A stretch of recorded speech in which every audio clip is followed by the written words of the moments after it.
Dear viewers, আমাদের সমাজে একটি কথা প্রচলিত আছে, সৎ লোকের ভাত নেই।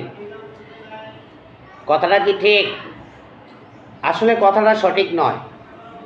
কথাটা হবে সৎ লোকের ভাতের অভাব নাই। অসৎ উপায়ে আপনি হাজার কোটি টাকা ইনকাম করতে পারেন।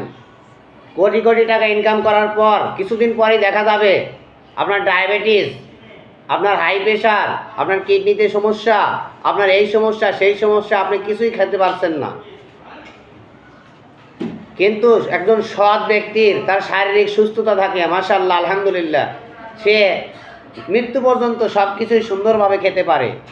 তাহলে সৎ লোক আরামে আয়েসে সুন্দরভাবে যেমন দুনিয়ায় জীবনযাপন করতে পারে, তেমনি মরার পরে তার জন্য রয়েছে অফুরন্ত রিজিকের ব্যবস্থা, অফুরন্ত নিয়ামত, জান্নাত, চিরস্থায়ী সুখের স্থান।